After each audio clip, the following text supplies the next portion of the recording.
Maravilha, Boa noite maravilha. a todos aí. Bom rever vocês todos aqui. A Bárbara, internacionalmente, Weisinger, está participando, né? Que legal. E a Graziela Brelaz também está participando conosco.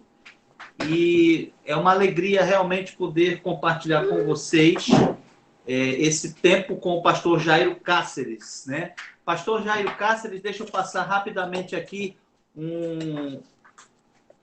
um breve currículo desse homem, desse servo de Deus, né? Uma pessoa amabilíssima, né? Só de conversar com ele por telefone, eu tive assim E olha que eu não conversei pessoalmente, hein? Conversei apenas por mensagem de telefone. Uma pessoa que nos deixa muito à vontade.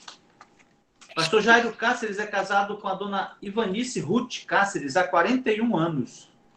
E ele tem 3 filhos, todos envolvidos em diversos ministérios na igreja, sendo que o Davi Cáceres, o filho dele, acredito que seja o mais... Não, é o do meio, ele pastoreia a igreja junto com o pai. Olha só. E o pastor Jairo é graduado em teologia pelo Seminário Bíblico Palavra da Vida, né? Em Atibaia, São Paulo. E alguns anos depois ele fez pós-graduação em aconselhamento bíblico, pelo mesmo seminário, né? Onde foi professor da matéria ética bíblica. O pastor, ele atualmente está há quase 35 anos na Igreja Batista Pedras Vivas, em São Paulo. E ele iniciou e coordena um ministério que visa treinar irmãos em aconselhamento bíblico, denominado NUTRA, né? Que é o Núcleo de Treinamento, Recursos e Aconselhamento Bíblico, que é um ministério da Igreja Batista Pedras Vivas, né? Ele, pastor Jairo Cáceres, é professor ocasional da matéria Aconselhamento Bíblico, e a igreja local, no Centro Presbiteriano de Pós-Graduação, Andrew Jumper, né? Tem um amigo nosso, acho que ele está fazendo também uma pós-graduação lá, pastor Fernando, né? Então, este é o nosso querido irmão, pastor Jairo Cáceres, a quem eu tenho o prazer de passar a palavra, só que antes de passar a palavra, eu vou pedir para o nosso irmão, para a nossa irmã Joelma Souza. Tá aí, Joelma? Você pode abrir seu microfone, minha irmã, e fazer uma oração para nós iniciarmos o estudo, por favor? Sim, tio. Boa noite. Boa noite, filho. Vamos orar. Vamos orar. Senhor, meu Deus, muito obrigada, Senhor, por mais esse dia que tu nos concede, com saúde, com paz e tranquilidade na tua presença. Neste momento, Senhor, eu te peço que tu venhas abrir o nosso coração, Senhor, e colocar cada palavra que o pastor vai trazer que sirva de ensinamento para nós, Senhor. Tu sabes, ó Deus, quanto está sendo proveitoso esse estudo, e eu tenho certeza que hoje não vai ser diferente. E eu te peço por cada irmão que está participando, Senhor, visita cada um deles, aqueles que estão doentes, que não podem estar aqui participando, que venhas abençoar cada um. Em nome de Jesus, amém. Amém. Pastor Jairo, o senhor tem a palavra, pastor, o senhor pode desenvolver em até 1 hora. Pode ser assim, pastor? Para mim está tranquilo. Ok. Aí o senhor, quem pode, se o senhor quiser fazer a dinâmica das perguntas e respostas depois, tudo Tá bem, bom. se não, é o senhor quem decide agora. Tá bom. Eu sou muito grato, eu sei que estão gravando, né? Então isso vai ficar para um registro da igreja. Eu sou muito grato ao convite, viu, meu irmão? O irmão João Luiz ligou para nós aqui, fez um convite bem simpático. Eu gosto muito da turma de Manaus, já tive aí algumas vezes e é uma alegria enorme poder falar à distância, embora eu preferiria estar presente para fazer isso com vocês. É um enorme privilégio poder desfrutar desse tempo de comunhão com vocês e um tempo de desfrute da palavra de Deus que nós vamos passar juntos aqui durante essa hora. São 8h10 agora para vocês aí, então vamos ver até onde Deus nos leva. E eu queria muito agradecer a Deus, muito obrigado, viu, irmão João Luiz? Muito obrigado por me convidar para esse tempo. Eu queria muito agradecer a Deus por isso. Eu queria orar também antes de nós começarmos. Pode ser? Eu gostaria de ter esse tempo de oração antes da gente começar o nosso bate-papo aqui. Claro, pastor. Pai querido, nós somos imensamente gratos a Ti pela maneira tão cuidadosa como o Senhor tem nos tratado. Muito obrigado a Deus pelo seu cuidado para conosco, muito obrigado pela sua provisão para conosco, muito obrigado por esse tempo de comunhão que teremos. Que a tua boa mão, ó Deus, esteja conosco, que todos nós cresçamos à imagem do seu Filho, e que seja um tempo proveitoso para a tua honra e para a tua glória.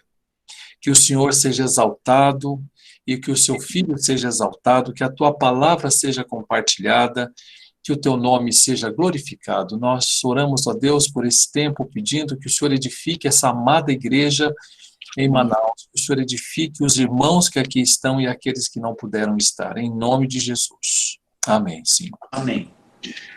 Ok, meus queridos, o que eu vou fazer? Eu estava lendo, eu já li o livro, eu conheço Elizabeth Fitzpatrick de outros momentos. Cada ano eu tenho ido para os Estados Unidos participar de uma conferência onde ela é uma das conferencistas, e nós nos encontramos ocasionalmente nos corredores para conversar. Ela é uma escritora muito competente, muito capaz, amiga de amigos meus, muito competentes lá nos Estados Unidos, e esse é um excelente livro, um bom livro que vocês estão estudando e fizeram muito bem em estudá-lo. O material do capítulo 7 e o capítulo 8, pensar sobre o seu Deus e ansiar por esse Deus, pelo nosso Deus, são os dois temas do capítulo 7 e do capítulo 8. Eu quero propor para você da seguinte maneira: eu vou ficar com os temas dos capítulos, o início dos capítulos, e aquilo que eu vou dizer interage com o que você já leu. Então, eu queria muito acrescentar alguma coisa ao que você já leu, por isso eu queria que você tivesse lápis na mão, papel na mão, uma Bíblia aberta, e saiba que nós leremos inúmeros versículos aqui, para que nós possamos como pensar sobre Deus e como ansiar por Ele. E isso vai ser o nosso esforço aqui nesse período de 1 hora com vocês. Também eu gostaria de deixar aberto, se de repente eu não vou controlar isso, como eu disse para o nosso irmão João Luiz, eu tenho duas telas na minha frente, como nós somos editores aqui, numa fica o texto, na outra fica a correção. Então, quando eu olhar para o lado, eu estou olhando para vocês, mas eu não estou deixando de olhar para vocês, eu estou olhando para a tela onde a foto de vocês aparece. E se vocês quiserem fazer perguntas durante o período em que eu estiver expondo, sintam-se completamente à vontade, o irmão João Luiz vai coordenar isso e ele vai poder me interromper e dizer: há uma pergunta para ser feita, alguém levantou a mão aqui para fazê-lo. Eu estou bastante mais acostumado com o Zoom. O Zoom é uma conta que nós temos algumas aqui na igreja para suprir a necessidade da pandemia. Eu estou muito pouco acostumado com Google Meet, mas certamente a gente vai se dar bem aqui no trato desse software. Pensando nos temas, pensando nos dois temas, como pensar sobre Deus, o seu Deus, e como ansiar por Ele, ansiar por Deus, são dois temas que cozinham na minha mente o tempo todo, e desde que eu tinha 17 anos, e eu tenho hoje mais de 60, essas duas coisas estão na minha mente o tempo todo. Quando penso em amar a Deus ou amar a ídolos, porque Elise trabalha o tempo todo com essa dinâmica e esse binômio, né, adoração a Deus e adoração a ídolos, a pergunta que me vem à mente nesse bate-papo que nós vamos ter aqui é: o que governa o meu coração? O que governa o meu coração? Se eu quero pensar sobre Deus e ansiar por Ele, eu preciso perguntar o que é que governa o meu coração. A resposta a essa pergunta vai definir a quem nós estamos sujeitos, a quem nós servimos e a quem nós adoramos. Responder à pergunta: o que governa o meu coração, ou quem governa o meu coração, vai definir a resposta a quem nós estamos sujeitos, a quem nós servimos e a quem, de fato, nós adoramos. O apóstolo Pedro concorda com essa colocação que eu estou fazendo aqui, ao tratar dos falsos mestres lá na igreja para onde ele escreveu, a igreja dos dispersos, né? Na sua segunda carta, e eu vou ler para você um texto bem interessante, que está em segunda carta de Pedro, capítulo 2, verso 19. Não precisa abrir se não quiser, eu vou ler na NVI para você. Diz assim o texto, e o texto que eu quero ressaltar está no finalzinho do versículo. Prometendo-lhes liberdade, eles mesmos são escravos da corrupção. E aqui vem o texto que eu quero ressaltar, que Pedro concorda com o que nós estamos conversando aqui. Pois o homem é escravo daquilo que o domina. O homem é escravo daquilo que o domina. O que governa o meu coração? O homem é escravo daquilo que domina. Então eu preciso fazer essa pergunta o tempo todo: o que é que governa o meu coração? Nós temos uma declaração de fé, onde nós dizemos que a Bíblia é a nossa regra de fé e prática, e muitas vezes ela é uma regra de fé teórica, mas não chega a alcançar a prática. E nesse sentido eu queria discorrer sobre alguns discernimentos acerca de amar a Deus ou amar aos ídolos. E enquanto eu estiver falando sobre isso, eu quero discorrer sobre o capítulo dela, os 2 capítulos, mas sem necessariamente ir para a página Y, página X, página Z. Eu queria que você acompanhasse comigo como é que eu posso conhecer o nosso Deus e como é que eu posso ansiar por Ele.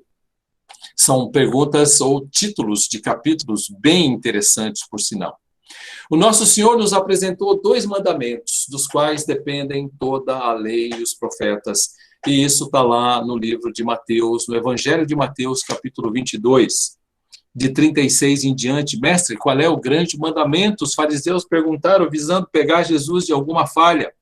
Respondeu-lhe Jesus: amarás o Senhor teu Deus de todo o teu coração, de toda a tua alma, de todo o teu entendimento. Interessante. Esse é o grande e primeiro mandamento. O segundo, semelhante a este, é: amarás o teu próximo como a ti mesmo. Destes 2 mandamentos dependem a lei e os profetas. Nós somos chamados a pensar sobre Deus, mas nós somos chamados a amar a Deus. E para eu amar a Deus, eu preciso conhecer sobre esse Deus. Sou chamado a cumprir 2 mandamentos, e eu não quero diminuir esses 2 mandamentos. Desses 2 mandamentos dependem toda a lei e os profetas. Somos chamados a amar Deus, somos chamados a amar os irmãos. E esses são os 2 grandes mandamentos. E amar o próximo significa e caminha lado a lado com o amor a Deus. E, na verdade, segundo a primeira carta de João, anda lado a lado, e a evidência desse amor a Deus, amando o próximo. E nós temos tantas questões, às vezes, para não amar o próximo, né? Eu não sei se você tem vizinho que faz barulho aí, barulho alto, e que atrapalha você, e nós podemos, muitas vezes, não amá-lo como deveríamos. Alguém que não é simpático com você, enfim, é possível que nós tenhamos tantas oportunidades para não amar alguém. Deus está nos deixando escrito que o amor, a lei de Cristo é: ame ao Senhor de toda a força, com toda a intensidade, com todo o coração, ame o próximo como a ti mesmo. Eu quero ler para você 1 de João, capítulo 4, 1 de João, capítulo 4, verso 20. Por isso que eu estou dizendo que muitas vezes nós dizemos que a palavra de Deus é a nossa regra de fé e prática, mas muitas vezes ela é apenas uma regra teórica. Ouça só esse versículo. 1 de João 4, 20. Se alguém disser amo a Deus e odiar a seu irmão, é mentiroso. Pois aquele que não ama seu irmão a quem vê, não pode amar a Deus a quem não vê. E ele está dizendo de uma maneira clara e excludente que uma coisa exclui a outra. E eu amar ao meu irmão implica amar a Deus, é resultado desse amor a Deus. Na mesma carta, no capítulo 3, verso 14, nós sabemos que já passamos da morte para a vida porque amamos os irmãos. Aquele que não ama permanece na morte. 2 mandamentos apenas. e nós temos grandes implicações desses 2 mandamentos. E certamente a gente não vai ter aqui a condição de discorrer sobre todas as implicações, mas eu queria discorrer sobre algumas. Quando eu digo que nós temos 2 mandamentos, e o primeiro deles é amar a Deus, eu preciso esclarecer o que significa amar a Deus. Porque se eu entendo o que significa amar a Deus, eu começo a aprender como pensar sobre o seu Deus. E nesse sentido, o que nós temos escrito é muito claro e suficiente para que nós entendamos o sentido do que significa ame ao Senhor de todo o seu coração. Na nossa época, amar o Senhor de todo o coração, às vezes, é uma coisa mais emocional, regada a lágrimas. E pode ser, mas não necessariamente significa que alguém ame a Deus. Amar a Deus não é um sentimento, embora o afete.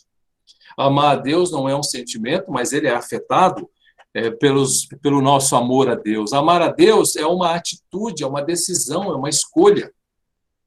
E, nesse sentido, nós temos decisões importantes a tomar, como expressão de amor a Deus. Então, como então eu conheço o nosso Deus? Se amar a Deus não é apenas um sentimento onde eu fico sentido lá e emocionalmente contrito num certo momento, se é uma escolha, se é uma decisão, eu preciso dar alguns passos aqui que são importantes.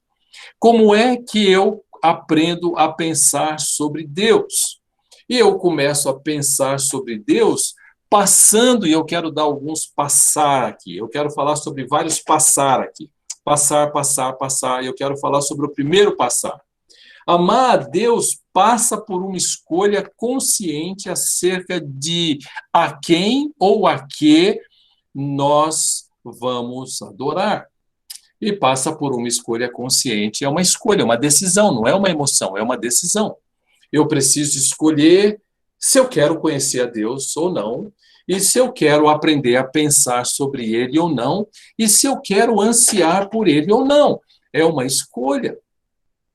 E os 2 títulos dos 2 capítulos, eles discorrem muito bem sobre diversos textos em que Elise ela coloca como alguém pode conhecer a Deus, especialmente quando ela entra nos atributos. Eu deveria conhecer os atributos de Deus. Ela gasta uma página quase falando sobre isso, o que é muito bom, e valeria a pena a gente gastar um tempo naquela página só, mas nós vamos fazer outras coisas aqui. Passa por uma escolha.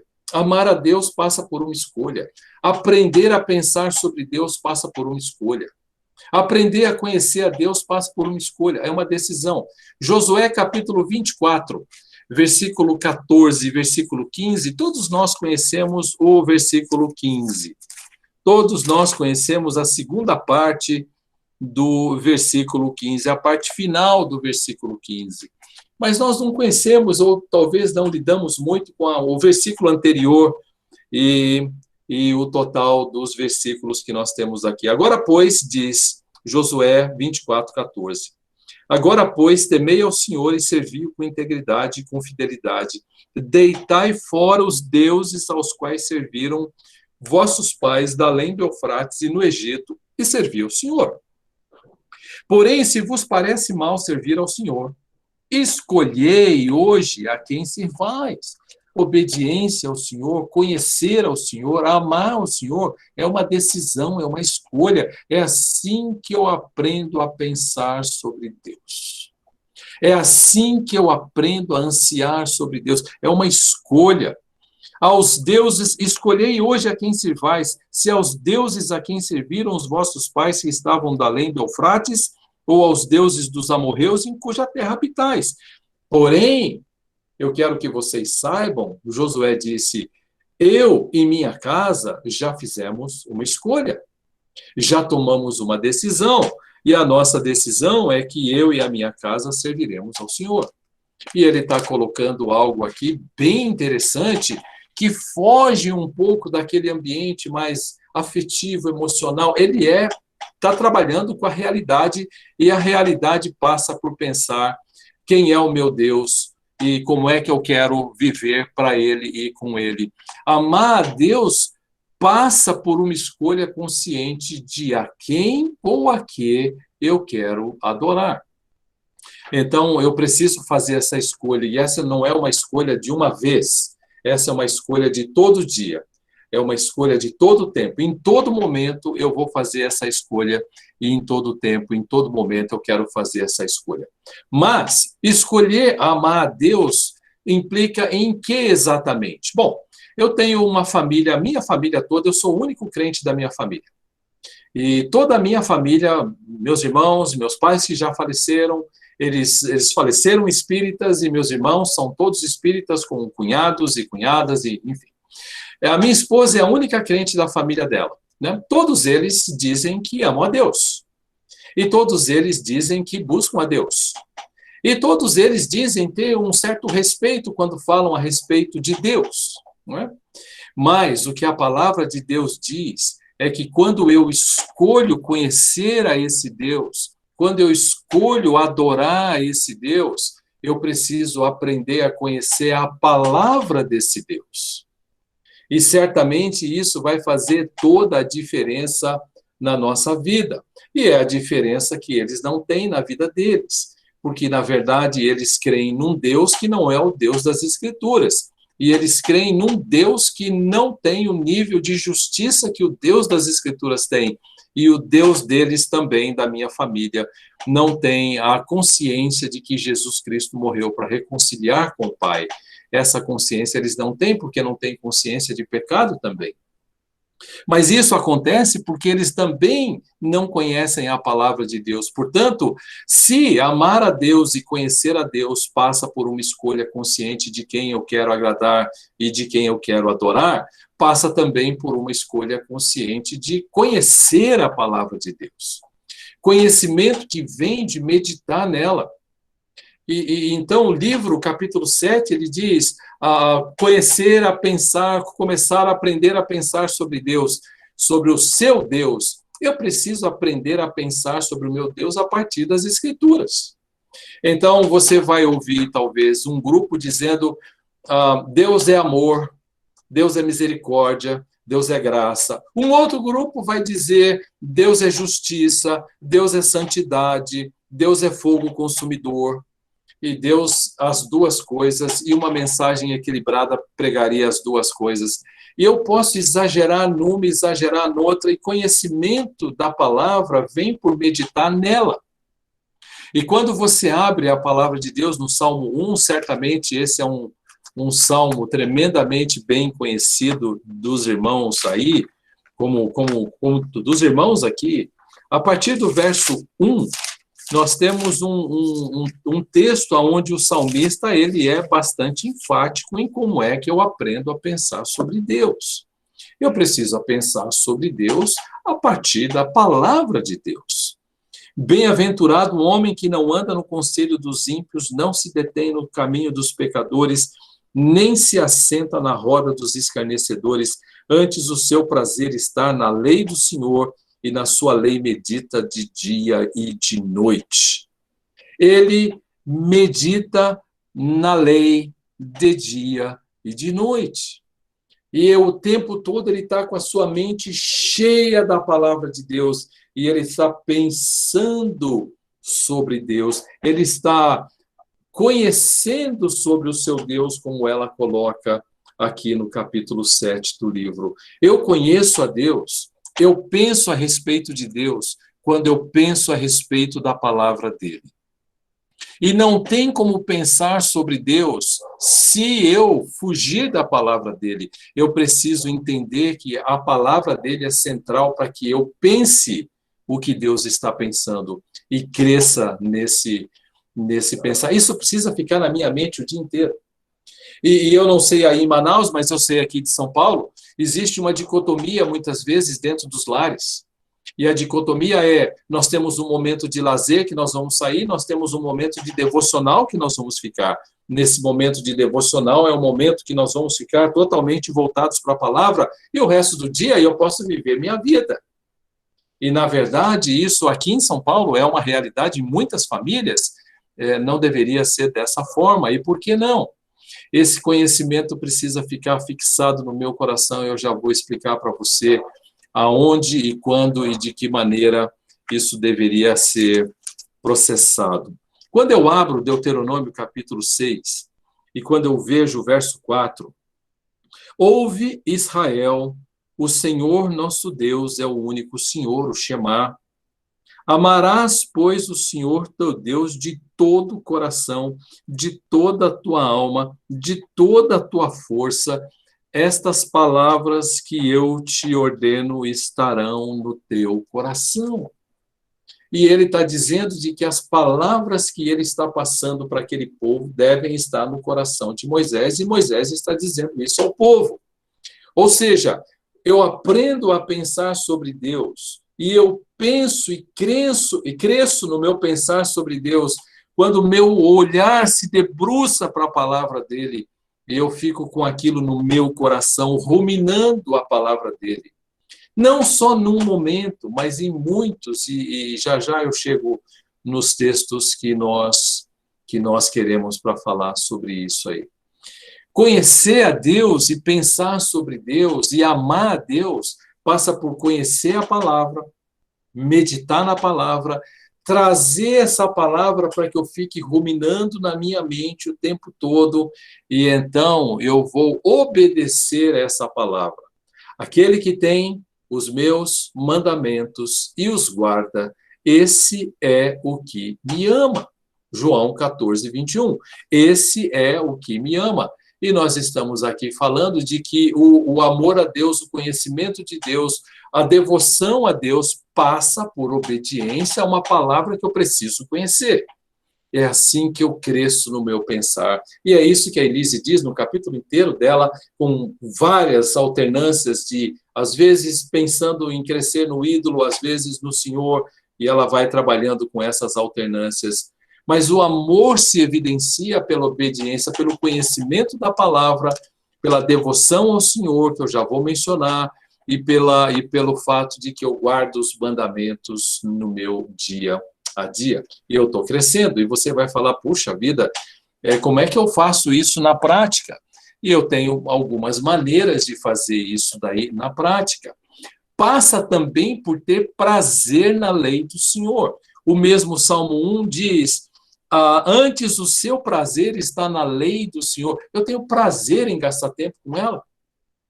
Eu não sei como é que é na sua igreja, mas aqui em algumas igrejas o indivíduo é capaz de assistir 4 horas de televisão completamente conectado com a televisão, mas quando ele vai ouvir 1 hora de sermão, ele dorme, não é? O prazer dele está em outro lugar, não está na lei do Senhor. E o Salmo está dizendo, antes o prazer dessa pessoa que ama o Senhor, que não se assenta na roda dos escarnecedores, tem um prazer na lei do Senhor, e nessa lei ele medita de dia. Ele tem prazer na lei. Deixa eu dar para você 3 versículos importantes que estão um pouquinho para frente. Salmo 119. A minha igreja, na qual eu estou há 35 anos, em janeiro, ela me ama muito. Eu preguei o Salmo 119 inteiro, versículo por versículo, em 1 ano e 3 meses. Ela me ama muito por ter me deixado fazer isso. O Salmo 119, verso 1 e verso 2 diz, bem-aventurados, felizes, né? Felizes, os irrepreensíveis no seu caminho e andam na lei do Senhor. Felizes os que guardam as suas prescrições e o buscam de todo o coração. Verso 24, com efeito, os teus testemunhos são o meu prazer. Eles são os meus conselheiros. Eu tenho prazer em conhecê-los, meditar neles, me gastar neles, devotar a eles. Enfim, é o meu prazer. Então, como é que eu aprendo a pensar sobre Deus? Eu aprendo a pensar sobre Deus à medida em que eu aprendo a palavra de Deus, à medida que eu medito na palavra de Deus, à medida que eu guardo a palavra de Deus, à medida em que eu obedeço a palavra de Deus e à medida em que essa palavra de Deus me dá prazer. E eu tenho prazer, um grande prazer E eu quero dar situações bem práticas ao final do nosso tempo aqui. Passa também por cultivar um desejo crescente e intenso por Deus e sua palavra. Não sei vocês aí. Algumas vezes eu estou aqui na frente do meu computador e no meu tempo de oração e lágrimas vêm e eu fico pensando como é que Deus pode me usar, sendo eu o pecador que sou, com os pecados, pensamentos, iras, ansiedades. Mas o Deus da graça me assiste. Eu digo, Senhor, por causa da tua graça, porque o Senhor é quem é, eu quero muito, eu anseio pelo Senhor, porque eu não mereço ter a salvação, e se quero o privilégio de ministrar, o Senhor é muito bom para mim. E esse desejo intenso por Deus e sua palavra é algo que está no nosso, e deveria estar no nosso coração o tempo todo, mas não é um desejo apenas de ir para a igreja, é um desejo de estar na presença de Deus, intenso, e eu escolho a quem então eu vou adorar, eu escolho aquele a quem eu vou me dedicar e me devotar. Se você abrir o Salmo 42, o Salmo 42, ele é um salmo riquíssimo. Os dois primeiros versículos, eles dizem algo bem interessante para nós. Como suspira a corça pelas correntes das águas, assim por ti, ó Deus, suspira a minha alma. A minha alma tem sede de Deus, do Deus vivo. Quando irei e me verei perante a face do Senhor? Em que momento a grande maioria de nós crentes tem isso do salmista? Não é? Muitas vezes nós queremos um lugar novo para ir, uma posição nova para estar, nós ansiamos por um novo curso, ansiamos por uma nova condição, mas o salmista está dizendo, eu anseio por ti. Assim como esse animal suspira por água, a minha alma suspira por ti. E esse deveria ser um dos anseios que Deus tem prazer em trazer para a nossa mente o conhecimento dele e pensar sobre ele.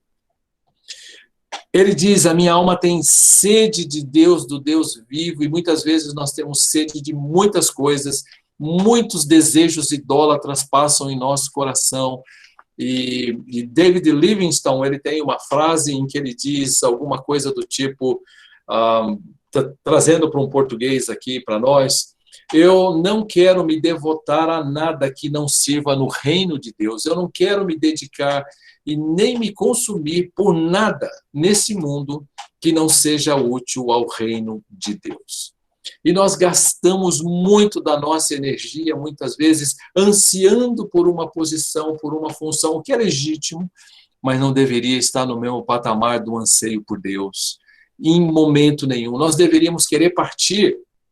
Eu tenho um menino na nossa igreja de 17 anos que fez uma cirurgia de coluna. A semana passada, ele colocou 28 parafusos na coluna para corrigir a coluna dele.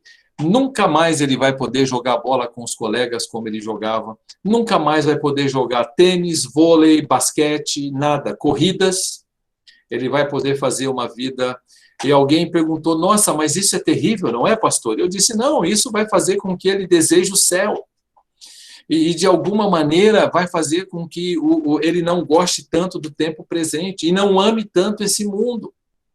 E vai fazer com que ele anseie um corpo glorificado que vai estar longe dos parafusos todos, como eu também tenho no meu próprio corpo. Em 2012, eu tive um problema cardíaco, tem até hoje, né, um problema elétrico no meu coração, e é um problema que exige que eu tome comprimidos 3 vezes ao dia para o meu coração bater. Meu coração bate 39, 40. Se eu tomar o remédio, bate 50, né? E eu fico pensando, posso morrer dormindo. Oh, que bênção seria! Que maravilha seria! Ah, mas você não quer ver seus netos crescerem? Ah, eu amo meus netos, mas eu não amo meus netos como eu amo o Senhor Jesus e eu anseio vê-lo. Anos depois, em 2016, eu tive um câncer, perdi 45 centímetros do meu intestino, 45 centímetros. E fiquei 22 dias internado, tomando remédio, tudo furado, cheio de tubos. E eu ansiava o céu, e eu anseio o céu. No céu não vai ter tubo, não vai ter nenhum tipo de acesso para pegar a minha veia. Eu estarei livre disso, eu anseio por ele. E nos últimos 18 meses, eu fiz uma cirurgia de coluna. E foi mais outro tempo de parafuso. E sabe que eu estou ansiando cada dia mais o céu. E por ansiar o céu, não quero dizer para você, há uma intenção de me matar, de me suicidar. Isso nem passa na minha mente de jeito nenhum. Mas há um anseio, Senhor, volta, Maranata, volta, Senhor. Porque eu deveria ansiá-lo, e nós deveríamos ansiar por esse Deus. Mas esse mundo é tão encantador com seus ídolos, né? É tão encantador ter aquele negócio novo, aquela casa, aquela posição, aquele lugar, esse refrigério aqui ou ali. É tão bom usar o dinheiro para mim mais do que para outros e para o reino. É tão bom dar voz e dar vez aos meus desejos mais, sim, aos meus intentos mais íntimos, que pensar em encontrar com o nosso Senhor talvez não seja o grande privilégio, o desejo de grande parte de nós. O salmista está dizendo, eu quero o Senhor, eu tenho sede do Senhor, eu gostaria de estar com o Senhor um pouquinho mais. Um pouquinho aí mais para frente no Salmo mesmo, no livro de Salmos, Salmo 143. Salmo 143, verso 6. Você vai me ver olhar de vez em quando para a minha tela, é que meu estudo está na tela, tá bom? Salmo 143, verso 6. A ti levanto as mãos, a minha alma anseia por ti como terra sedenta. Como é que eu aprendo a pensar sobre Deus? Quando eu conheço a palavra dele, quando eu amo a Deus, conhecendo a palavra dele, quando eu medito na palavra dele, quando eu a trago para o meu coração, e quando de todas as maneiras eu a obedeço, e gravo, e eu tomo uma decisão, quando eu cultivo um desejo crescente e intenso de estar com Deus, meu coração buscando o Senhor, ansiando pela presença dele, como terra seca, desejando água. É um texto lindíssimo das Escrituras. Mas quando nós pensamos de que eu vou ter talvez um lazer aqui, um negócio ali, um casamento, você não quer ver seus... Eu quero ver meus filhos, eu quero ver meus netos, eu tenho hoje 3 netos, eu queria ver muito meus netos se formando, casando e me dando bisnetos. Eu não sei se isso vai acontecer, talvez não, pela minha saúde fragilizada, mas de toda maneira, mais do que isso, eu anseio por Deus, eu quero estar na presença dele, eu quero desfrutar da presença dele.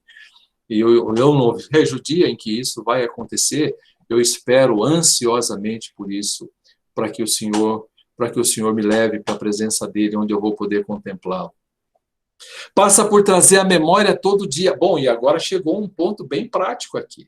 Você fala, tá, mas como é que eu faço com essa meditação diária? Bom, a Elise fala sobre isso no capítulo 7 e no capítulo 8, de ansiar por Deus. E eu estou resumindo aqui os 2 capítulos nesse tempo de 1 hora que nós temos. Passa por trazer à memória todo dia aquilo que está na palavra de Deus. Deuteronômio 6:6 fala de educar filhos. E quando ele diz acerca de educação de filhos, ele está falando um pouquinho a nosso respeito também. Olha o que ele diz. Estas palavras que hoje te ordeno estarão no teu coração, meu coração. E se eu quero ensinar um filho acerca das palavras que estão no meu coração, ele diz, tu as inculcarás a teus filhos. Delas falarás assentado em casa, andando pelo caminho, ao deitar-te e ao levantar-te. Quando é que um pai deixa de falar da palavra de Deus a um filho? Nunca. Bom, e aí alguém vai perguntar, mas como é que eu faço isso? Eu quero dar dicas para você aqui, para você fazer os montes com seus filhos. Pegue seu filho, coloque no carro, vá passear com ele, deixe ele ver a miséria da sua cidade e aponte o pecado de Gênesis 3 para ele e faça uma correlação, uma ponte entre a miséria de alguns nas zonas de prostituição, em lugares onde existe toda sorte de erro e corrupção, e diga, sabe, filho, o que tem aqui? É o transtorno que o pecado trouxe. O pecado trouxe exatamente isso que você está vendo para cá. Sabe qual é o nosso perigo? O nosso perigo é que nós venhamos a gostar disso daqui, ao invés de ansiar por Deus e desejar o Senhor. Eu posso levar o meu filho no supermercado, eu vou na fila com ele, e eu estou vendo ali uma coisa muito feia acontecer, alguém passando à nossa frente, ou alguém discutindo com outra pessoa de modo injusto, e aquilo ser uma oportunidade de eu ensinar a palavra de Deus para ele, dizendo, sabe o que Deus diz sobre um adversário? Ame, abençoe. E eu estou trazendo a palavra realidade. É isso que eu quero dizer, a palavra de Deus está permeada na nossa mente o dia todo, para que eu aprenda a pensar sobre Deus, a pensar sobre o nosso Deus, porque eu começo a correlacionar aquilo que é realidade com aquilo que eu tenho estudado. Assista televisão com a TV, com a Bíblia aberta na sua frente, assista televisão, assista filmes com a Bíblia aberta, e com o controle remoto na mão, para você tirar de algumas cenas, mas enquanto isso você está fazendo correlação, sabe o que você está fazendo? Passando o dia todo pensando sobre isso. Durante alguns anos da minha vida, eu trabalhei 10 anos num banco inglês que tinha uma filial aí em Manaus, chamava-se Lloyds Bank International. E nós tínhamos lá um chefe que ele era bem difícil, uma pessoa bem complicada, e nós tínhamos que tomar algumas decisões dentro da empresa.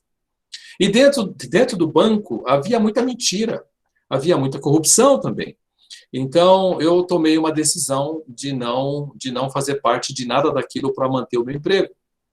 E ainda que a situação naquele momento da história do Brasil fosse difícil, talvez poucos de vocês tenham pego 70% de inflação no mês, eu peguei.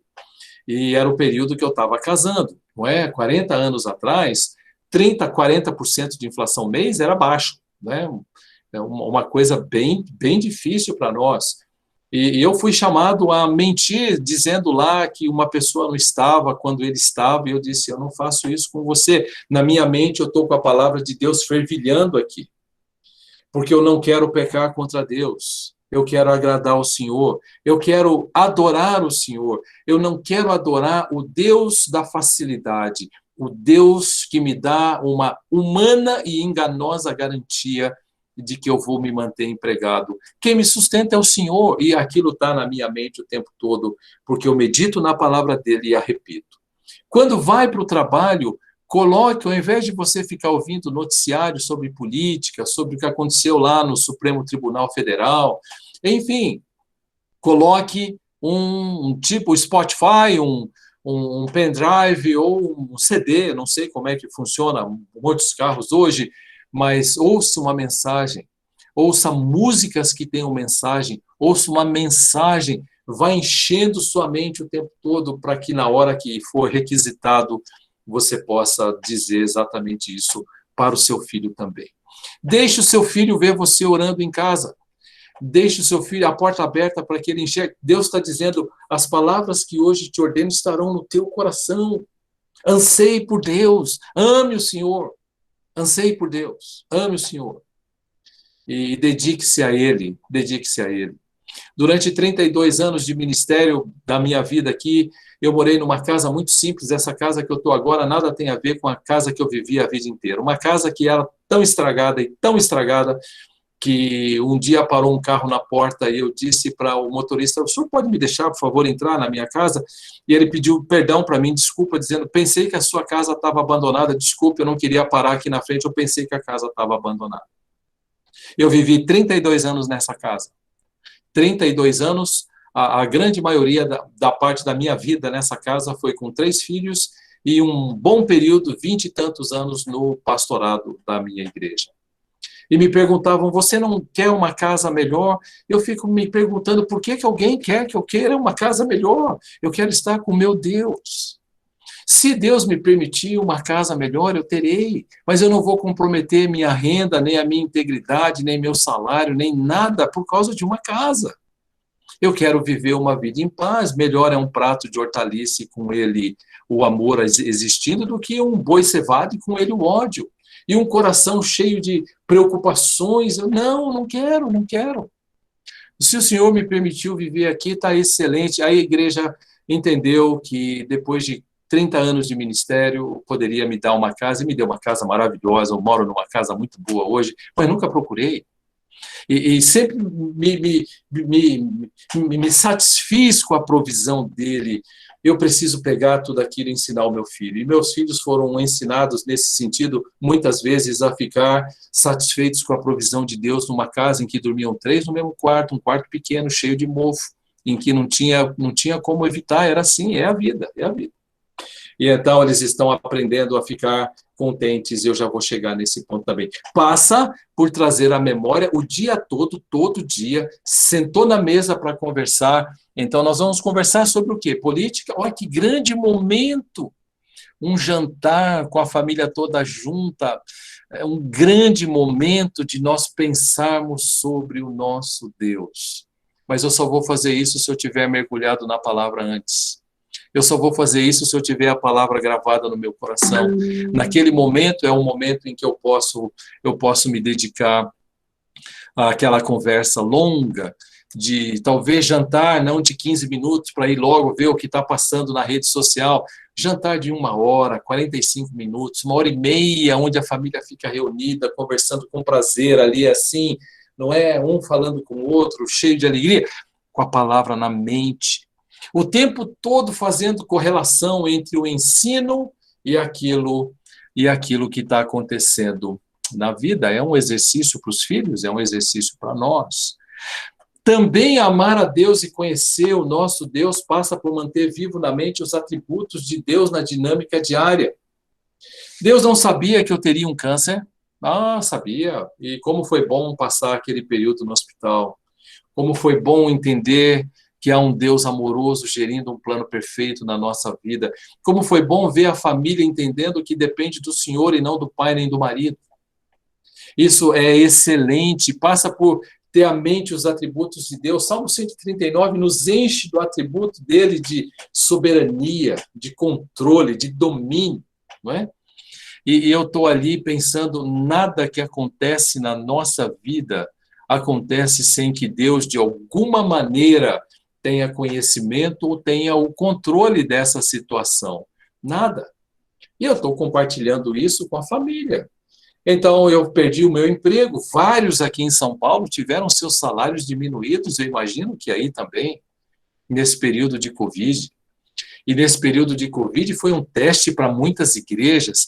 E se eu posso dar um testemunho do que aconteceu com a minha, que eu não entendi absolutamente nada. Enquanto nós entramos com X no período de Covid, em 15 de março, nas nossas finanças, nós estamos hoje com 4x em relação ao que começamos, com muita gente tendo seu salário diminuído. E porque eles entenderam assim, há um Deus gerindo um plano perfeito, por meio de uma pandemia, que nós não queríamos e não esperávamos, que diminuiu o meu salário, mas não diminuiu o meu desejo de devotar ao Senhor aquilo que eu tenho de mais precioso. Impressionante isso. Se Deus está no controle, eu posso descansar de que Deus fará com que todas as coisas caibam dentro do seu plano perfeito. Ele tem um cuidado provedor, não é? Em Gênesis 22:14, nosso Deus proverá, e o nosso Yahuwah Jireh, ele está fazendo com que o plano dele se cumpra, fazendo provisão para cada uma das nossas necessidades. E fará provisão para as necessidades, não para os nossos desejos, alguns deles idólatras, que nós chamamos de necessidades. E confundimos desejos com necessidades. Uma coisa é uma coisa, outra coisa é outra coisa.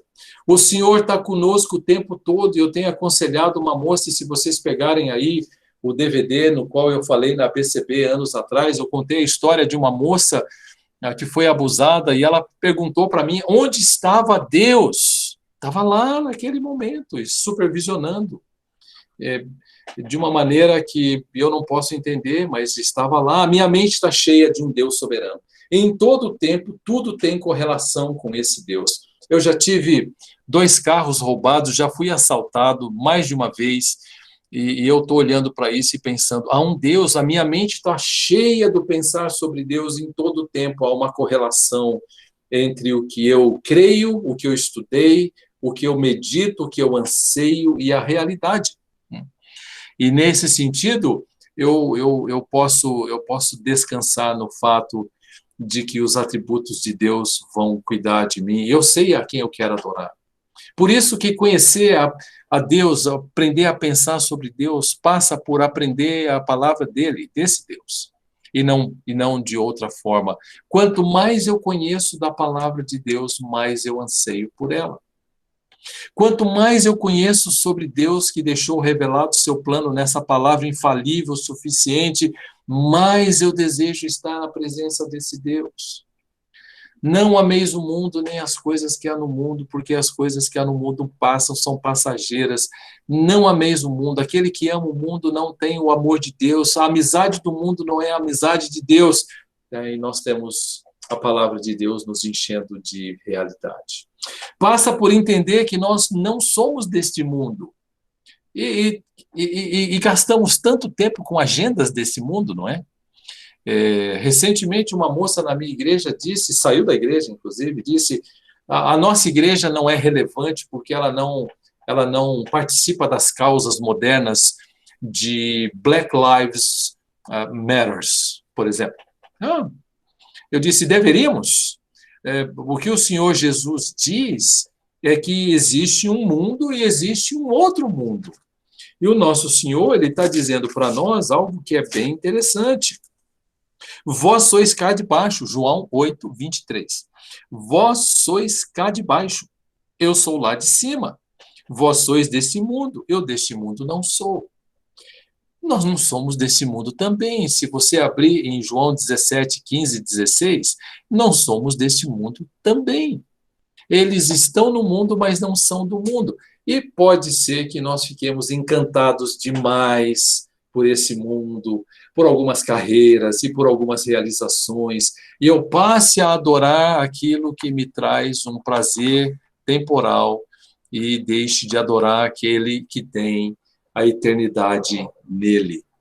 E aí, então, quando eu olho para Colossenses 1,13, eu vejo que ele nos transportou do império das trevas para o reino do Filho do seu amor. Eu não sou desse mundo. O que é que me faz pensar muito? Onde eu gasto muito da minha energia pensando?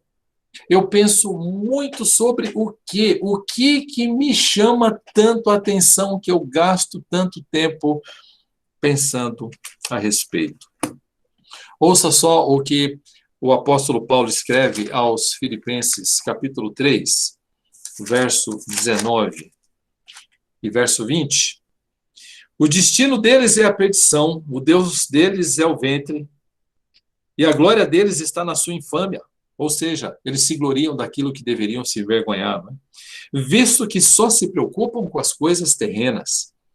Nós, ele diz, verso 20, a nossa pátria está nos céus, de onde também aguardamos o Salvador, o Senhor Jesus Cristo.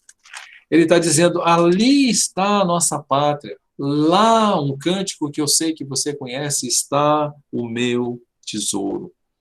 Portanto, se fostes ressuscitados com Cristo, Colossenses 3:1, buscai as coisas lá do alto, onde Cristo vive, assentado à direita de Deus, pensai nas coisas lá do alto, não nas que são daqui da terra, porque morrestes, e a nossa vida está oculta juntamente com Cristo em Deus. Significa que eu não vou pensar mais em trabalho? Não, claro que vou. Significa que eu não posso pensar em diversão e viagem e passeio? Claro que não, claro que eu posso pensar em tudo isso. Mas significa que meu amor a Deus ultrapassa tudo isso. E significa que eu vou gastar a minha energia pensando em como eu posso relacionar a verdade eterna de Deus com a minha realidade temporal, passageira, breve.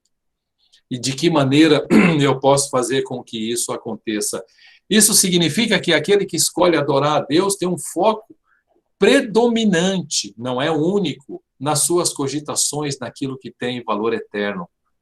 Ele não é guiado pelo que é temporal, mas pelo que é eterno. Ele toma decisões temporais a partir do que ele aprendeu acerca de Deus, que agora ele está pensando acerca de Deus. ele está agora ansiando por esse Deus, ele toma decisões temporais a partir do conhecimento que ele tem desse Deus. Passa também por expressar contentamento com a provisão de Deus, com as permissões de Deus, e vamos já caminhar para o nosso finalzinho aqui. O que é crucial é o que governa o nosso coração. Se você tivesse preso hoje, você estaria dizendo, puxa vida, há um propósito para isso. Nos Estados Unidos, agora, nesse momento, eu iria para lá, o mês passado, participar de uma conferência na igreja do John MacArthur, pastor John MacArthur. Mas acabou, mudaram os planos, ninguém foi para lugar nenhum, ficamos por aqui, eu fiz a conferência à distância. Mas ele está envolvido numa questão difícil, porque a procuradora do estado da Califórnia impôs um limite no estacionamento e trabalhou para fechar a igreja, no sentido de não queria que ninguém fosse à igreja dele, queria manter a igreja nos lares. Ele desafiou o estado e o Trump mandou os advogados dele para lá, até onde eu soube, para que pudessem defender o John MacArthur. Enfim, uma situação bem difícil. E perguntaram para ele, você não teme ser preso? Ele disse, não temo, nem um pouco. Eu já tenho 80 e poucos anos, eu não temo nem um pouco. Comecei alguns ministérios, acho que eu teria prazer em começar um novo ministério na cadeia também. O que é que nós estamos ouvindo aqui desse homem? A cabeça dele pensa tanto sobre Deus, que mesmo aquilo que é temporal, ele pensa a partir do que tem valor eterno. Né? É um desafio isso para as famílias, porque as famílias estão preocupadas com fralda, com roupa, com dinheiro, sustento, troca de carro, emprego. E eu preciso entender que é um Deus soberano gerindo um plano perfeito. Eu preciso me devotar a Ele e a Ele somente. E quando eu faço isso, minha mente vai sendo permeada do pensamento acerca de quem Deus é, e eu vou enchendo meu coração acerca disso. O que é crucial é o que governa o nosso coração. Eu vou ler um texto para você nas Escrituras que está em Filipenses capítulo 1, verso 12. Quero ainda, irmãos, cientificar-vos de que as coisas que me aconteceram têm antes contribuído para o progresso do Evangelho. Quando a igreja de Filipos soube que Paulo estava preso em Roma, chocou-se.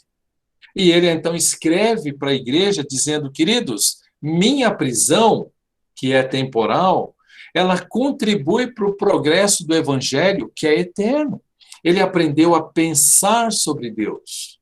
E ele aprendeu a pensar sobre a vida, as permissões de Deus. E ele aprendeu também a expressar contentamento com aquilo que Deus permite ou proporciona. De maneira que as minhas cadeias em Cristo se tornaram conhecidas de toda a guarda pretoriana e de todos os demais.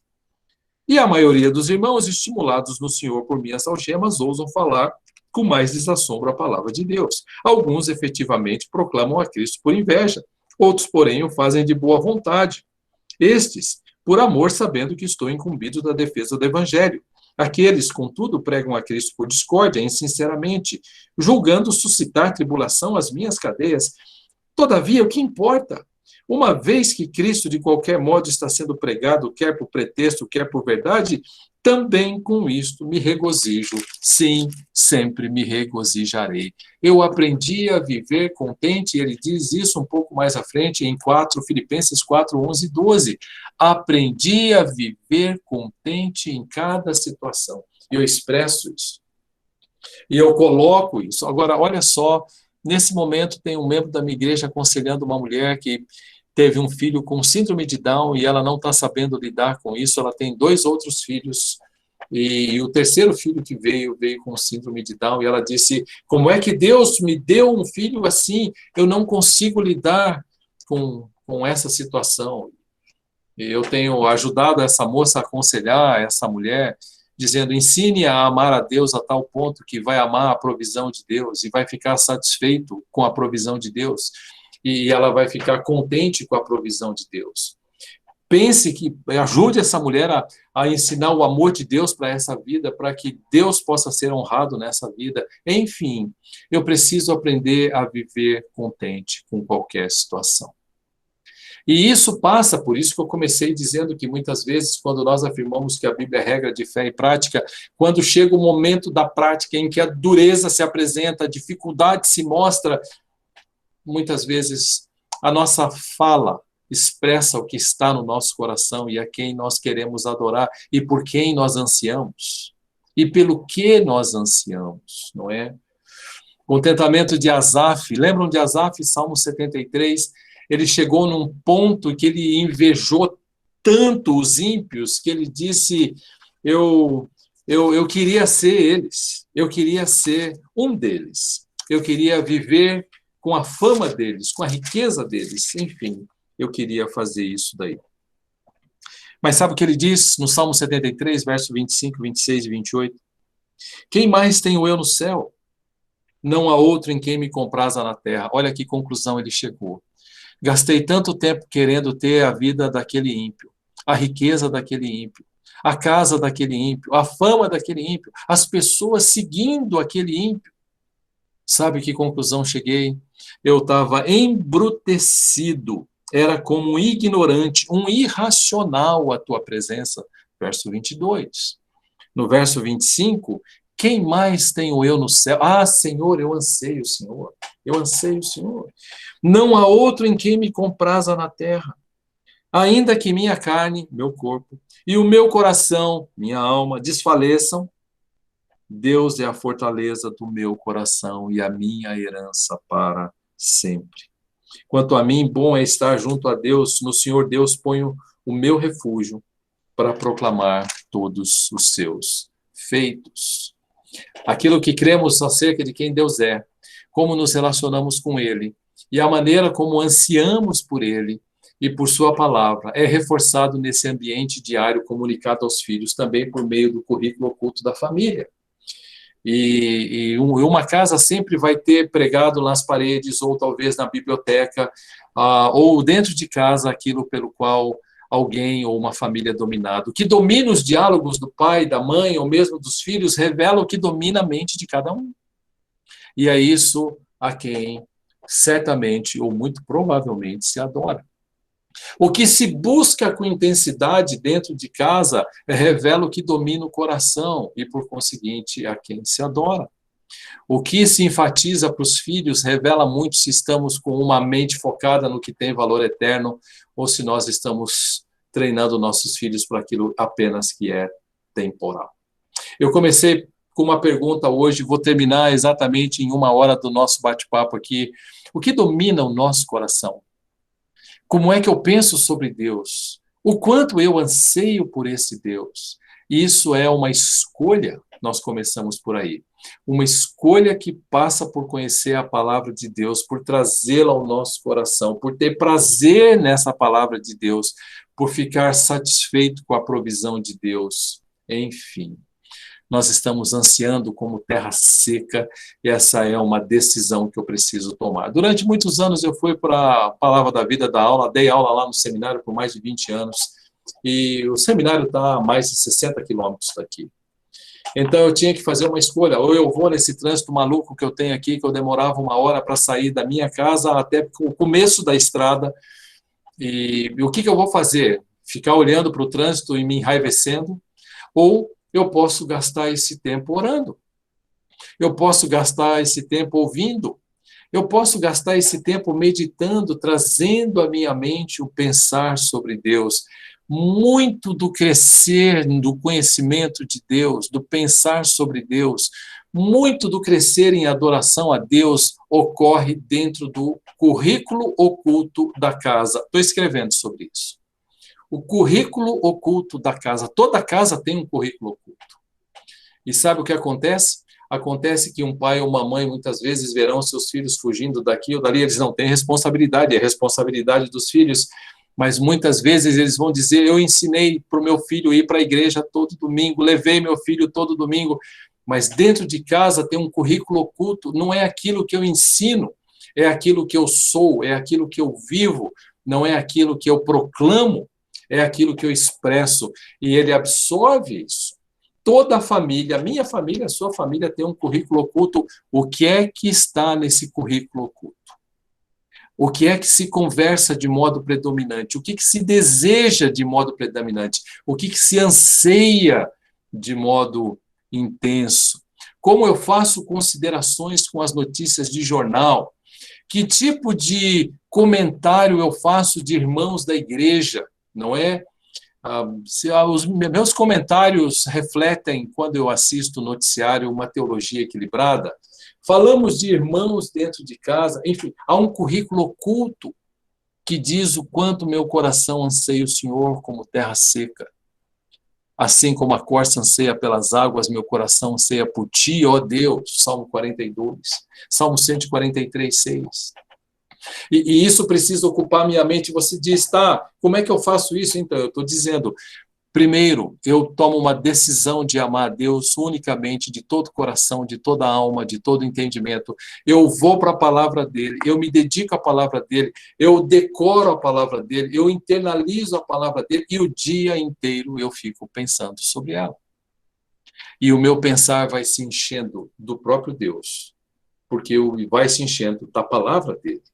E essas considerações que eu estou fazendo aqui enfatizarão a quem amamos, a quem servimos e o que domina o nosso coração. Um resumo bem resumido do que ela colocou, com uma variedade enorme de textos nos 2 capítulos 7 e 8.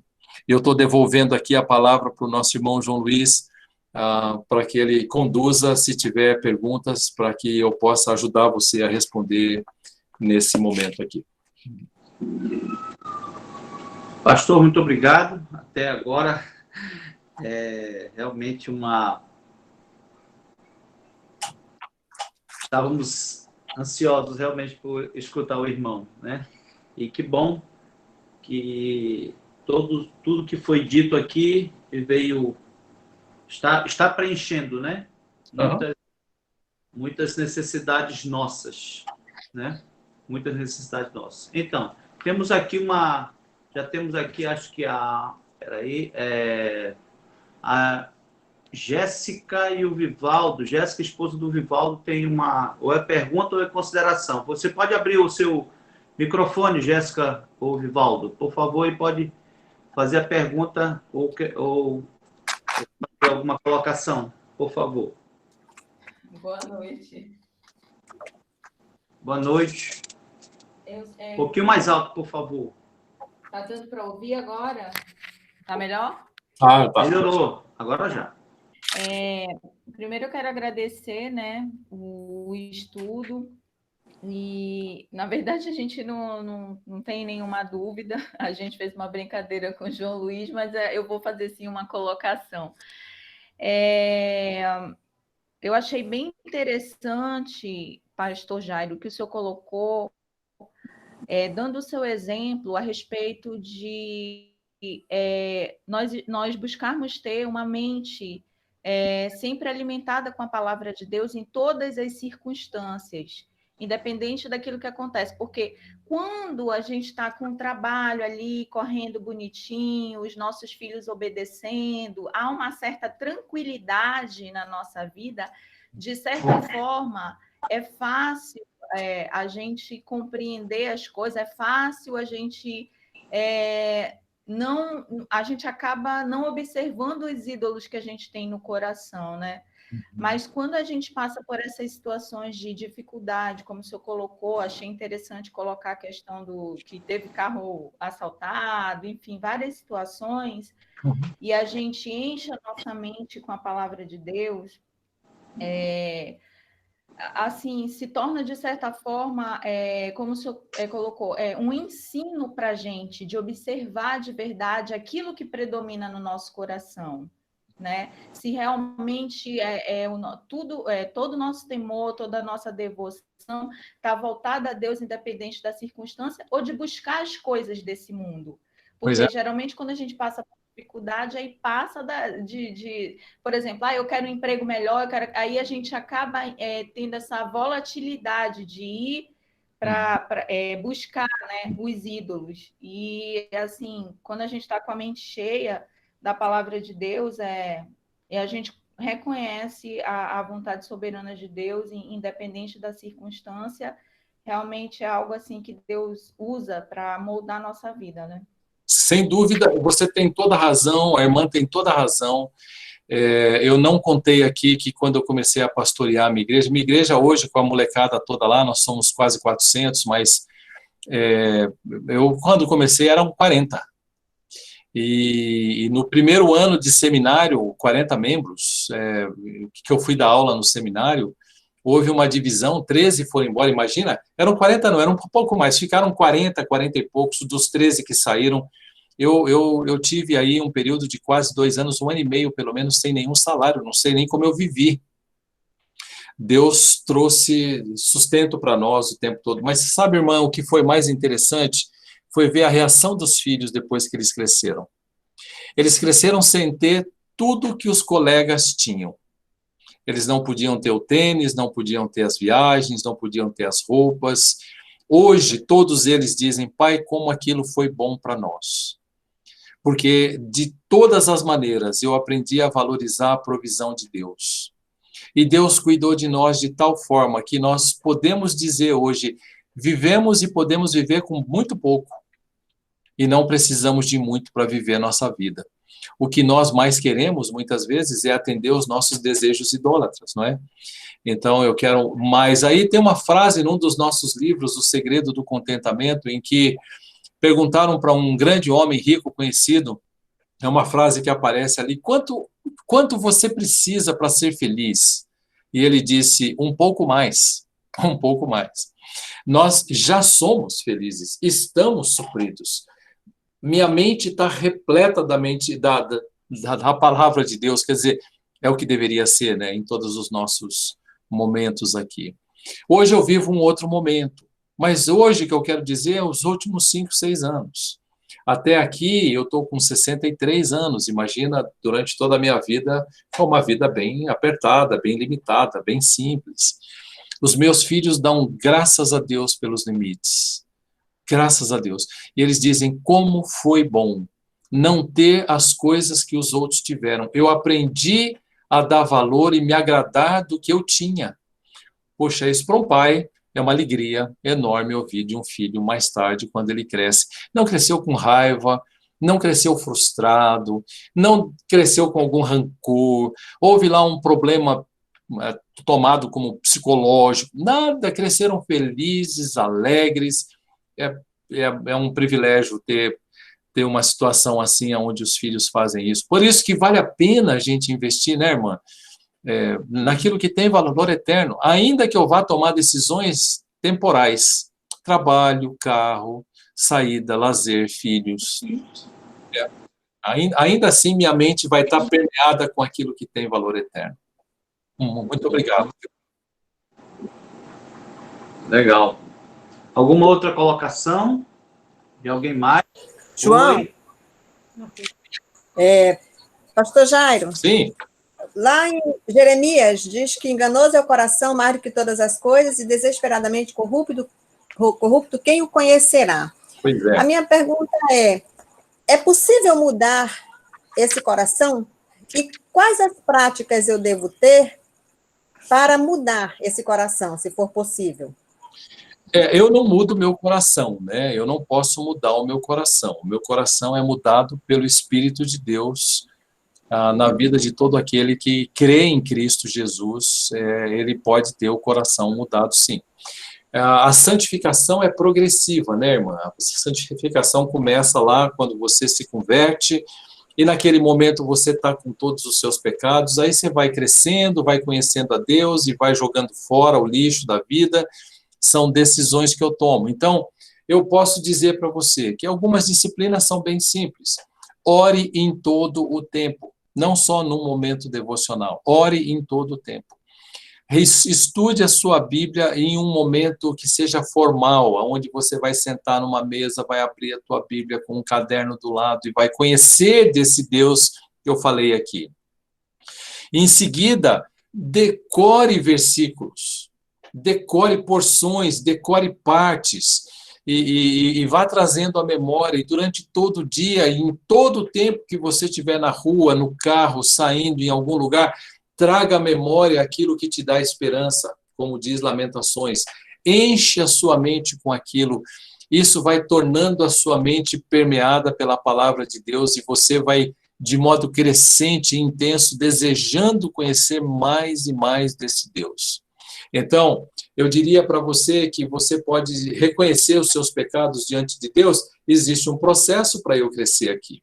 E certamente tem uma frasezinha, um acróstico que eu gosto de usar, né? Racan.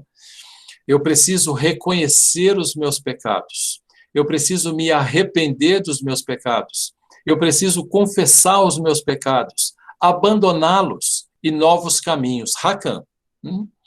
Então, quando eu leio a palavra, estudo a palavra, medito na palavra, quando eu estou em oração diante de Deus, estou dizendo para Deus, sonda, ó Deus. Uma vez eu estava numa crise, minha irmã, terrível na minha vida, lá para os anos 1900 e alguma coisa, 1990, 1980 e alguma coisa, e um autor de um dos nossos livros hoje, Dr. Eduardo Welch, veio conversar comigo, eu estava lá em Palavra da Vida, e ele disse para mim, Jairo, quando você não souber lidar com a sua vida, faça uma pergunta para Deus, Senhor, sonda o meu coração, o Senhor pode sondar o meu coração, Salmo 139, 23 e 24. Sonda, Senhor, os meus pensamentos, sonda, Senhor, o meu coração, vê se há em mim algum caminho mau e guia-me pelo caminho eterno. Então, minha irmã, eu diria que eu vou meditar nas Escrituras, eu vou decorar as Escrituras, eu vou orar as Escrituras e vou passar um bom tempo lembrando de famílias. Você tem aqui 30, 31 pessoas, né? Algumas já saíram, que estão necessitadas de oração, sem dúvida alguma, e você pode orar por elas. Eu pegaria esse acróstico Racan, Senhor, traz luz para eu perceber aonde os meus pecados estão, me deixe percebê-los, me deixe arrepender-me deles, me deixe confessá-los, e eu quero abandoná-los, e quero trilhar novos caminhos, me aponte os novos caminhos. Salmo 139, 23 e 24. Eu diria que você tem um ambiente de arrependimento, de quebrantamento, de oração, de meditação na palavra, onde o Espírito vai usar aquele momento para trazer luz para o seu coração, para saber as áreas que você tem que atuar, e essa é uma caminhada que você tem que fazer. Enganoso é o coração, mais do que todas as coisas, desesperadamente corrupto, quem o conhecerá? Em Sofonias, ele trata essa mesma palavra que aparece aqui como corrupto, a palavra ali é doente. Eu, o Senhor, esquadrinho o coração e provo os pensamentos. É isso que ele faz. O meu coração é enganoso, mas o de Deus, não. O pensamento, quem prova é o Senhor. O verso seguinte, e isto para dar a cada um segundo o seu proceder, segundo o fruto das suas ações. É Ele quem esquadrinha o nosso coração. Se você vai para Isaías 1, ele está tratando ali desse povo rebelde. Vinde, pois, e arrazoemos, diz o Senhor. Bom, ele está pedindo para eu pensar. E ele está trabalhando com o meu aspecto racional. Ainda que os vossos pecados sejam como a escarlata, se tornarão brancos como a neve. Ele está dizendo, vinde, arrazoemos, vamos pensar. E certamente a meditação na palavra descortina o coração, porque Hebreus 4:12 diz que ela é poderosa e profunda para penetrar até o íntimo, dividir alma e espírito, juntas e medulas. Ela vai trazer luz. E é isso que a palavra de Deus é para nós. Ela é luz, ela ilumina o nosso caminho, ilumina o nosso coração. Essa é uma dinâmica, né, mana, que a gente tem para conduzir a nossa vida, e talvez essa disciplina possa ser estendida, mas em termos gerais seria isso que eu estou dizendo para você. Muito obrigada, pastor. Bom, João. Privilégio. Pois não? Quem Pastor. pediu a palavra? Rogério. Fala, Rogério, tudo bom? Tá bom, meu irmão? Pastor, Isso. queria fazer uma consideração do Salmo 139 que o senhor citou, em relação à soberania de Deus em tudo que acontece na nossa vida. Tem até um texto que eu gostaria de compartilhar, que ele diz, os teus olhos viram o meu corpo ainda informe, e no teu livro todas estas coisas foram escritas, as quais iam sendo dia a dia formada quando nem ainda uma delas havia. E o senhor comentou sobre a ideia de depender de Deus, né? Sim. E considerar que todas as coisas estão dentro do controle dele, né? Uhum. Isso traz mais paz ao nosso coração, né, pastor? Pois é, não é verdade, meu irmão? Não é verdade? Isso me deixa descansado. Eu posso não ter o controle da situação, mas... A minha filha, com 55 dias, foi operada, imagina. Eu estava com ela pequenininha, entreguei aquela bonequinha, né, para a enfermeira, chorei pra caramba naquele dia, mas naquele momento veio exatamente isso que o irmão está falando. Naquele momento veio a certeza, há um Deus soberano gerindo um plano perfeito que eu mesmo posso não entender, né, mano? E ainda assim, esse Deus tem dois propósitos: a glória dele e o maior bem para a nossa vida. A glória dele e o maior bem para a nossa vida. Ainda que eu não entenda tudo que esteja envolvido, muitas vezes, na soberania dele. Eu falo isso, pastor, com respeito ao que aconteceu comigo e a minha esposa. A gente sofreu um acidente, agora dia 20 de novembro, fará 2 anos. Uau. Mas no período que ocorreu, os porquês começam a vir na nossa mente, né?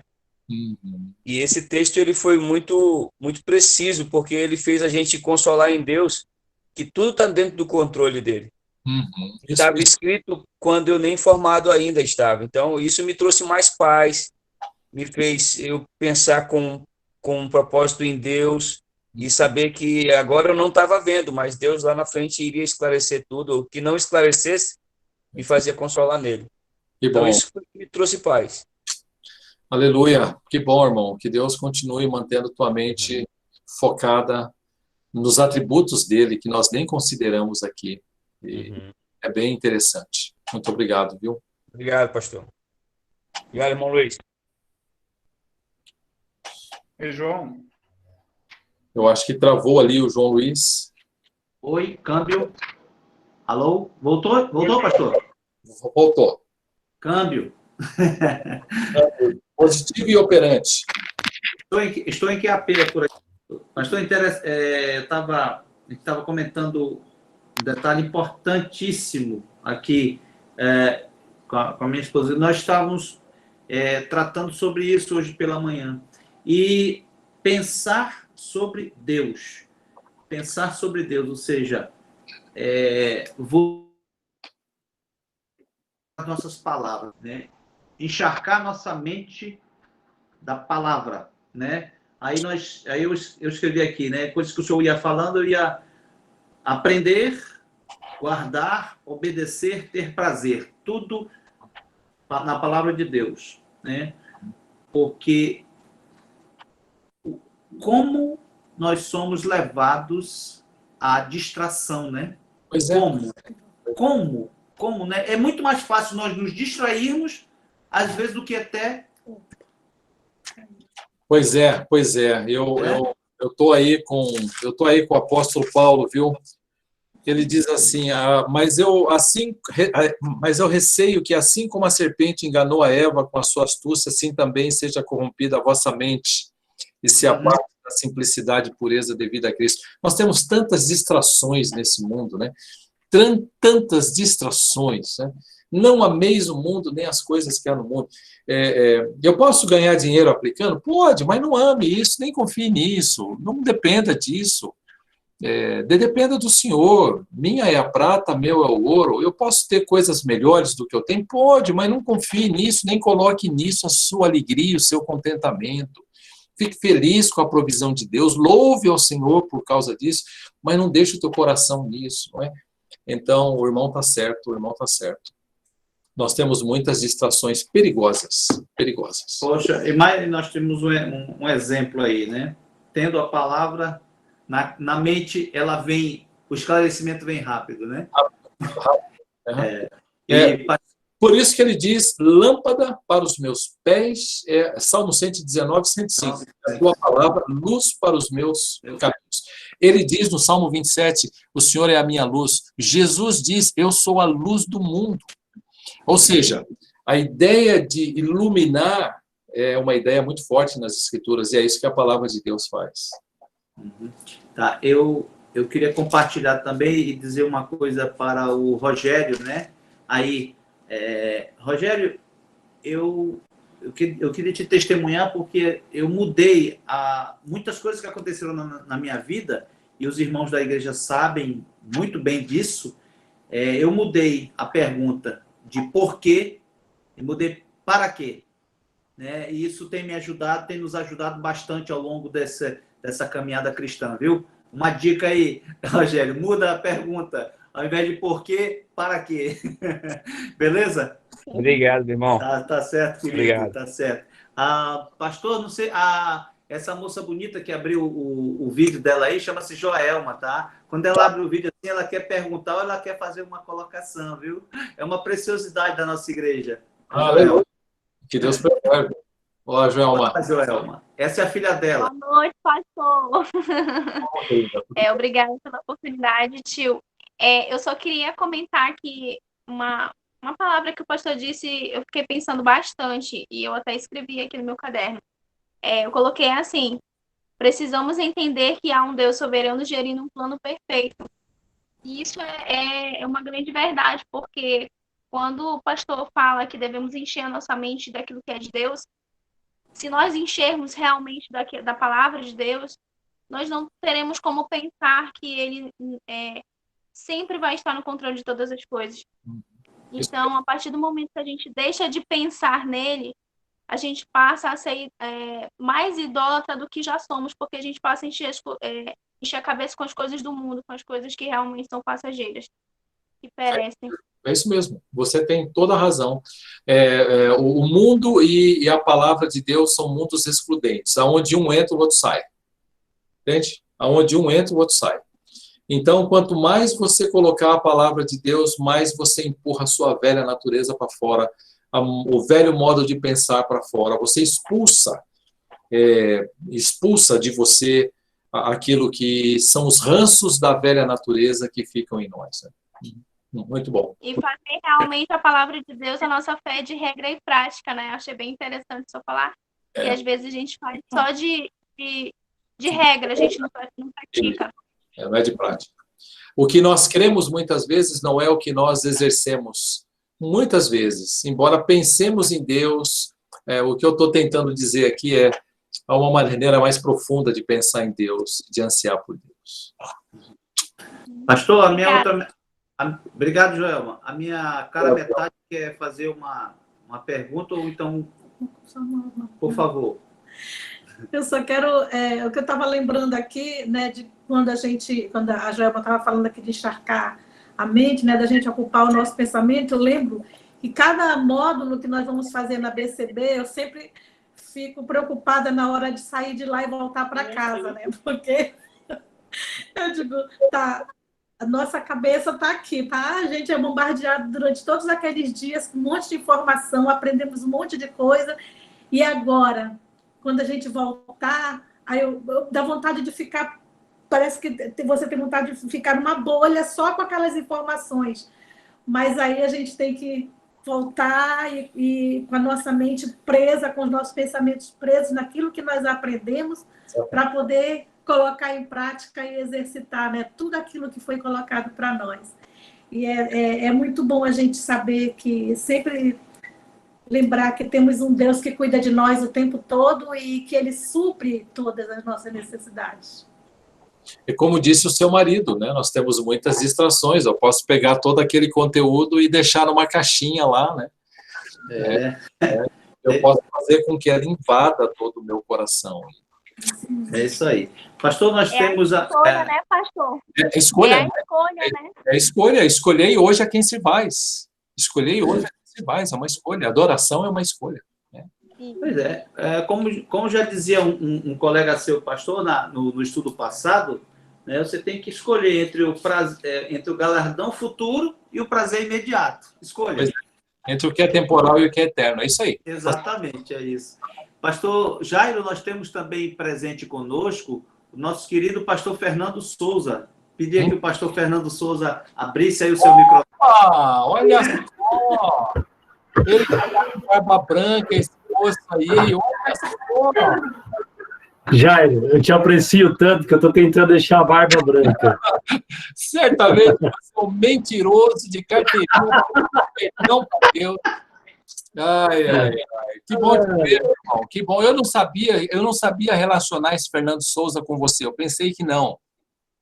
Eu fui convidado aí pelo João Luiz, falando que toda terça-feira ia ter esse estudo. Eu falei, vou tentar pegar.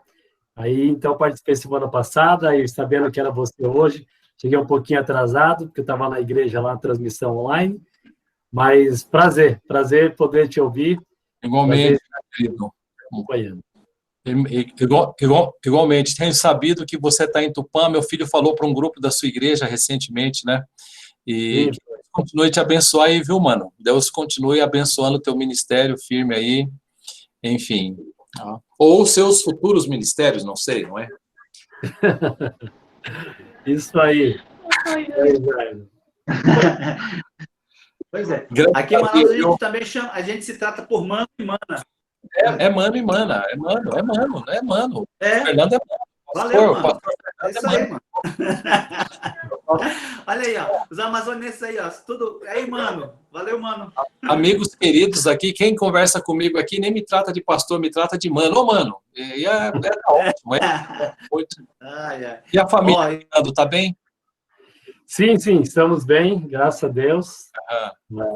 A Miriam, Fernando, Davi, tudo bem, graças a Deus. Que legal. Muito bom te ver, viu? Uma alegria enorme, viu? Uma alegria enorme te ver. Prazer também, troquei e-mail esses dias com a Miriam, sua filha. Mandei abraço, não sei se chegou. Não sei. Encomendando alguns livros lá com vocês.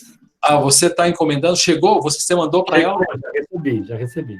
Já recebeu. E a Miriam é quem toma conta da editora. Eu sou aquele bonequinho João Bobo que fica lá na porta, lá, né? Quem faz a editora acontecer é ela mesma. Não, você sabe, eu já te falei, mas repito, né? A Nutra faz parte do meu ministério. Ajuda demais. Você sabe, em breve nós vamos soltar esse livro aqui, ó. Passions of the Heart, do Dr. John Street. É o nosso livro Purificando o Coração da Idolatria Sexual. Mas lá era a tese de doutorado dele, né, mano? E agora ele escreveu um livro, deu uma enxada no livro, e